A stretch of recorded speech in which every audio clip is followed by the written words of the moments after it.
تفہیم القرآن سید ابوالعلا مودودی سورہ انفال آیات 50 تا 58۔ آگے کا مضمون۔ آگے یہ واضح فرمایا کہ یہ مار جو ان پر پڑی اسی پر بس نہیں ہے، اصل سزا جو انہیں ملنی ہے اس کا مرحلہ تو آگے آنے والا ہے، جب یہ موت سے دوچار ہوں گے۔ یہ مار تو محض بطور تنبیہ ہے۔ سنت الہی یہ ہے کہ اللہ تعالیٰ کسی قوم کو اپنی بخشی ہوئی نعمتوں سے محروم نہیں کرتا جب تک وہ خود اپنی روش بگاڑ نہ لے۔ جب کوئی قوم اپنی روش بگاڑ لیتی ہے تو پہلے اللہ اس کو تنبیہ فرماتا ہے۔ جب وہ تنبیہ سے کوئی سبق نہیں لیتی بلکہ اپنی سرکشی میں بڑھتی چلی جاتی ہے تو پھر اس پر خدا کا فیصلہ کن عذاب آ جاتا ہے۔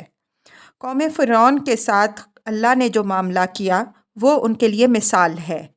پہلے اللہ تعالیٰ نے ان کو مختلف آزمائشوں میں پکڑا کہ وہ آنکھیں کھولیں، لیکن جب انہوں نے آنکھیں نہیں کھولیں تو خدا نے ان کا بیڑا غرق کر دیا۔ اس کے بعد یہ واضح فرمایا کہ خدا کے نزدیک سب سے زیادہ ناپاک وجود ان لوگوں کا ہے جو کفر پر اڑ گئے ہیں اور ایمان لانے والے نہیں ہیں، جو تم سے معاہدے کر کے بار بار اپنے معاہدے کو توڑتے ہیں۔ اگر یہ کسی جنگ میں تمہارے مقابل میں آئیں تو ان کو ایسی مار دو کہ جو ان کی پشت پناہی کر رہے ہیں ان کو بھی سبق مل جائے، اور ان میں سے جس کی طرف سے بھی اب معاہدے کی خلاف ورزی کا اندیشہ ہو اس کا معاہدہ اس کے منہ پر پھینک مارو۔ خدا ایسے بدعہدوں کو پسند نہیں کرتا۔ آیات کی تلاوت فرمائیے۔ اعوذ باللہ من الشیطان الرجیم، بسم اللہ الرحمن الرحیم۔ وَلَوْ تَرَىٰ إِذْ يَتَوَفَّى الَّذِينَ كَفَرُوا الْمَلَائِكَةُ يَضْرِبُونَ وُجُوهَهُمْ وَأَدْبَارَهُمْ وَذُوقُوا عَذَابَ الْحَرِيقِ ذَلِكَ بِمَا قَدَّمَتْ أَيْدِيكُمْ وَأَنَّ اللَّهَ لَيْسَ بِظَلَّامٍ لِّلْعَبِيدِ كَدَأْبِ آلِ فِرْعَوْنَ وَالَّذِينَ مِن قَبْلِهِمْ كَفَرُوا بِآيَاتِ اللَّهِ فَأَخَذَهُمُ اللَّهُ بِذُنُوبِهِمْ إِنَّ اللَّهَ قَوِيٌّ شَدِيدُ الْعِقَابِ ذَلِكَ بِأَنَّ اللَّهَ لَمْ يَكُن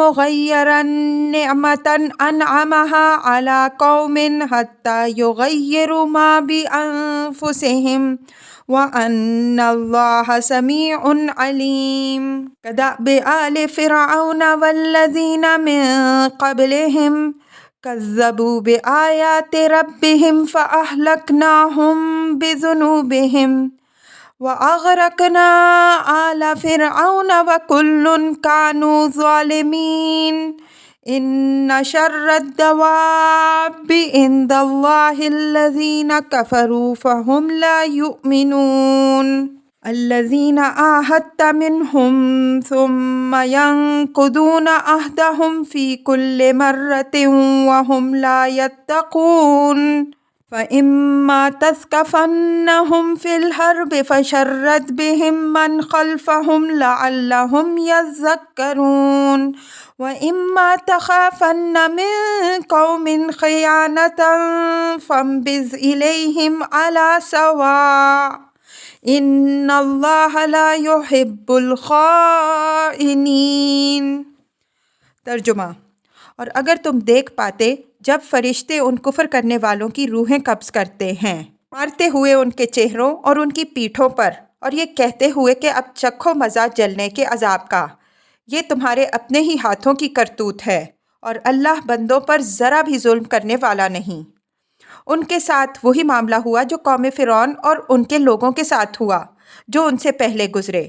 انہوں نے اللہ کی آیات کا انکار کیا تو اللہ نے ان کو ان کے گناہوں کی پاداش میں پکڑا۔ بے شک اللہ قوی سخت پاداش والا ہے۔ یہ اس وجہ سے ہوا کہ اللہ اس انعام کو جو وہ کسی قوم پر کرتا ہے اس وقت تک نہیں بدلتا جب تک کہ وہ اس چیز کو نہ بدل ڈالے جس کا تعلق خود اس سے ہے، اور بے شک اللہ سننے والا جاننے والا ہے۔ ان کے سامنے وہی معاملہ ہے جو آل فرعون اور ان لوگوں کو پیش آیا جو ان سے پہلے گزرے۔ انہوں نے اپنے رب کی آیتوں کی تکذیب کر دی تو ہم نے ان کو ان کے گناہوں کی پاداش میں ہلاک کر دیا اور آل فرعون کو غرق کر دیا، اور یہ سارے کے سارے ظالم تھے۔ بے شک بدترین جانور اللہ کے نزدیک وہ لوگ ہیں جنہوں نے کفر کیا اور وہ ایمان نہیں لاتے۔ جن سے تم نے عہد لیا پھر وہ اپنا عہد ہر بار توڑ دیتے ہیں اور وہ ڈرتے نہیں۔ پس اگر تم انہیں جنگ میں پاؤ تو انہیں مار دو کہ جو ان کے پیچھے ہیں ان کو بھی تتر بتر کر دو تاکہ ان کے ہوش ٹھکانے ہوں، اور اگر تمہیں کسی قوم سے بد عہدی کا خطرہ ہو تو تم بھی اسی طرح ان کا عہد ان پر پھینک مارو۔ اللہ بد عہدوں کو پسند نہیں کرتا۔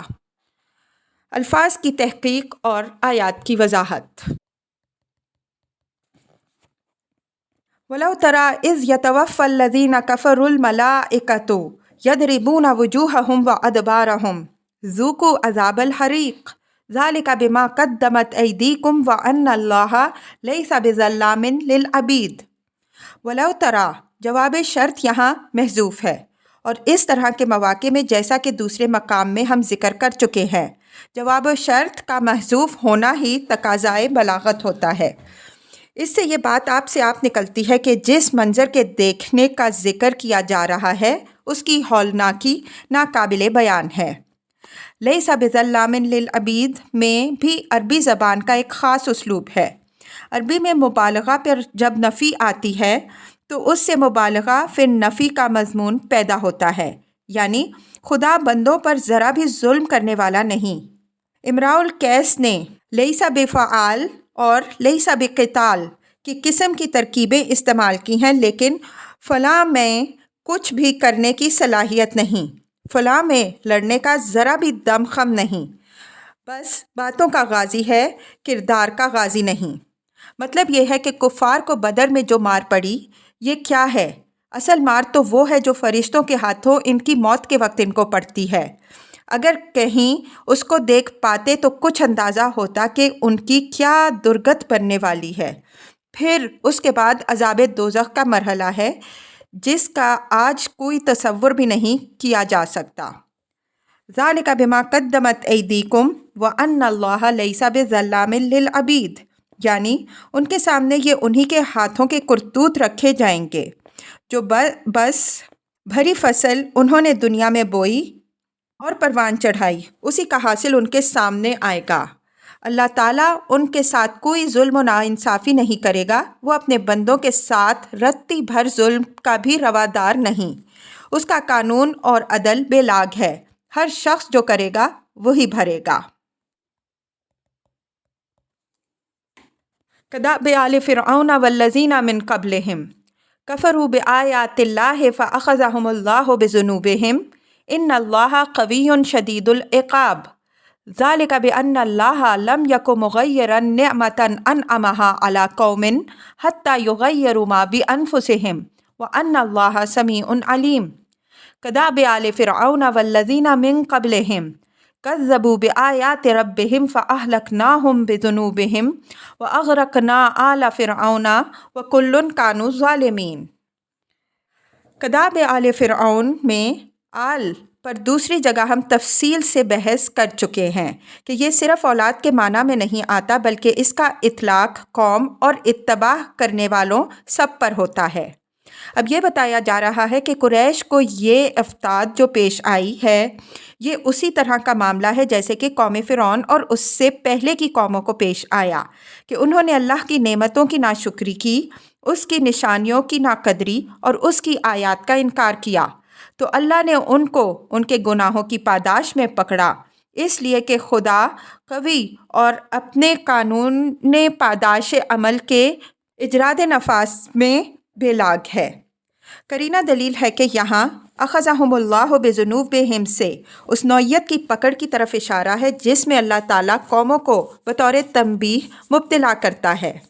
نبی کی بعثت کے دور میں اس طرح کی تنبیہات کا خاص طور پر ظہور ہوتا ہے۔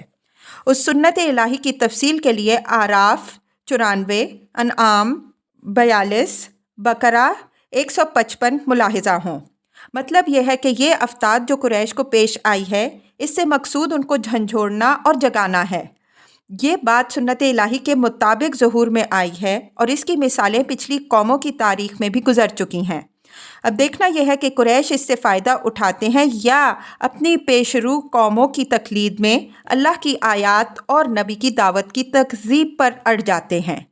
اگر یہ تکذیب پر اڑ گئے تو پھر اللہ ان کو بھی اسی طرح ہلاک کر دے گا جس طرح آل فرعون اور دوسری قوموں کو اس نے ہلاک کیا۔ یہاں کداب آل فرعون 2 مرتبہ آیا ہے۔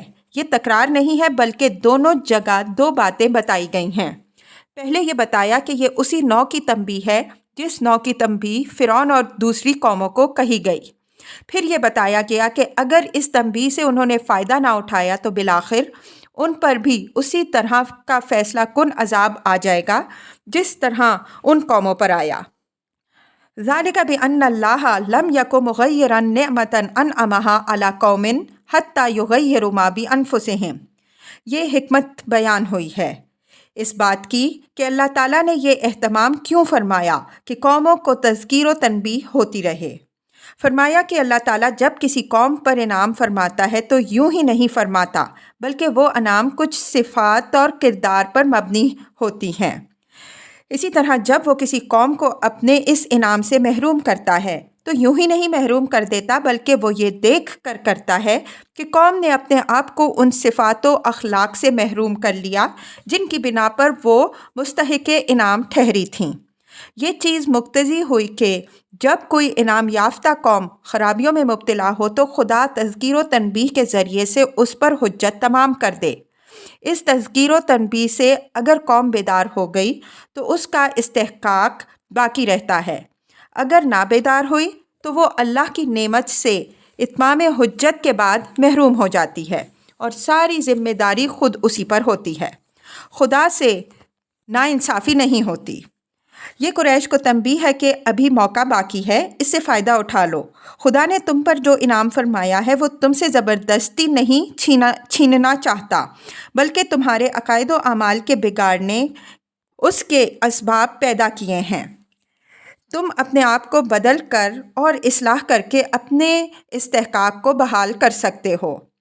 وَأَنَّ اللَّهَ سَمِيعٌ عَلِيمٌ، یعنی قوموں کے ازل و نسب میں اللہ تعالیٰ کا معاملہ اندھے کی لاٹھی کی طرح نہیں ہے بلکہ تمام تر سماع و علم پر مبنی ہے۔ وہ قوموں کو اختیار و اقتدار اور اسباب و وسائل دے کر برابر ہر چیز کو دیکھتا ہے، سنتا ہے اور جانتا رہتا ہے کہ وہ کیا بنا رہی ہیں اور کس راہ پر جا رہی ہیں، اور اس کا معاملہ ان کے ساتھ اسی بے خطا سماع و علم پر مبنی ہوتا ہے۔ کداب آل فرعون، یہ وہ انجام بیان ہو رہا ہے جو آگے قریش کا ہوگا اگر انہوں نے ان تنبیہات سے سبق حاصل نہ کیا جو ان کو کی جا رہی ہیں، یعنی پھر وہ تنبیہات کے بجائے خدا کے فیصلہ کن عذاب کی زد میں آ جائیں گے۔ ان دونوں آیتوں میں الفاظ اور لہجے کا جو فرق ہے اس کو نگاہ میں رکھیے۔ اوپر والی آیت میں فرمایا کہ کفروا بآیات اللہ، اس میں ہے کذبوا بآیات ربہم، اوپر ہے فأخذہم اللہ بذنوبہم، یہاں ہے فأہلکناہم بذنوبہم وأغرقنا آل فرعون۔ اس فرق کو ملحوظ رکھے بغیر دونوں آیتوں کا موقع و محل واضح نہیں ہوگا۔ ان شر الدواب عند اللہ الذین کفروا فہم لا یؤمنون الذین عاہدت منہم ثم ینقضون عہدہم فی کل مرۃ وہم لا یتقون فإما تثقفنہم فی الحرب فشرد بہم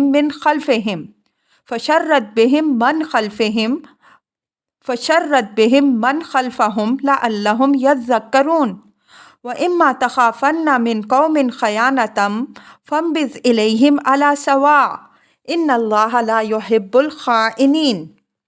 اب یہ یہود اور ان کے قبائل کے باب میں ہدایت دی جا رہی ہے کہ جن سے مدینہ ہجرت فرمانے کے بعد ہی نبی صلی اللہ علیہ وسلم نے نا طرفداری کے معاہدے کر لیے تھے، مثلاً جہنیہ، بنو زمرہ، بنی مدلج وغیرہ۔ نبی صلی اللہ علیہ وسلم نے اپنے کیے ہوئے معاہدے کا برابر احترام باقی رکھا، لیکن یہود نے ایک دن بھی اس کا احترام نہیں کیا، اور یہ قبائل بھی یہود کی انگیخت یا قریش کے دباؤ سے برابر معاہدے کی خفیہ یا اعلانیہ خلاف ورزیاں کرتے رہے۔ ان شرت دواب کے اسلوب میں جو زور اور شدت ہے اس کی وضاحت آیت 22 کے تحت گزر چکی ہے۔ یہ اسلوب ان لوگوں کے وجود اور بقا کے جواز کی نفی کر رہا ہے۔ مطلب یہ ہے کہ انسانوں کے کسی گروہ کی قدر و قیمت اسی وقت تک ہے جب تک ان میں کوئی رمق سوچنے سمجھنے کی باقی ہے۔ جب ان کے اندر یہ رمق ختم ہو گئی، نہ وہ پہلے ایمان لائے نہ آئندہ ایمان لانے والے ہیں، اب وہ صرف گندگی کے ایک ڈھیر کی حیثیت رکھتے ہیں۔ اب خدا کی زمین پر ان کے باقی رہنے میں کوئی خیر و برکت نہیں ہے۔ یہاں یہ بات پیش نظر ہے کہ رسول اتمام حجت کا آخری ذریعہ ہوتا ہے۔ جن کی آنکھوں کے پردے رسول کے بعد بھی نہیں اٹھتے، ان کا اندھا پن لا علاج ہوتا ہے اور زمین پر ان کا باقی رہنا بالکل بے مقصد ہو جاتا ہے۔ اللہ تعالیٰ کسی کو جینے کی جو مہلت دیتا ہے، صرف جینے ہی کے لیے نہیں دیتا بلکہ سوچنے سمجھنے اور زندگی سنوارنے سدھارنے کے لیے دیتا ہے۔ الذین عاہدت منہم ثم ینقضون عہدہم فی کل مرۃ وہم لا یتقون، یہ انہی لوگوں کا حال بیان ہو رہا ہے۔ منہم یعنی من الذین کفروا، اوپر ہم اشارہ کر آئے ہیں کہ ان لوگوں نے معاہدہ تو کر لیا لیکن اس کو وفاداری کے ساتھ نبھانا ایک دن بھی نہیں ضروری سمجھا۔ جب کوئی موقع امتحان کا آتا، وہ مسلمانوں کو نقصان پہنچانے سے باز نہ آتے۔ ان کی ہمدردیاں برابر قریش کے ساتھ رہیں۔ معاہدہ کر لینے کے بعد بار بار نقض عہد کا ارتکاب، یہ ان کے دل کی سختی، کردار کی پستی اور ان کے احساس غیرت و حمیت سے خالی ہونے کی دلیل تھی۔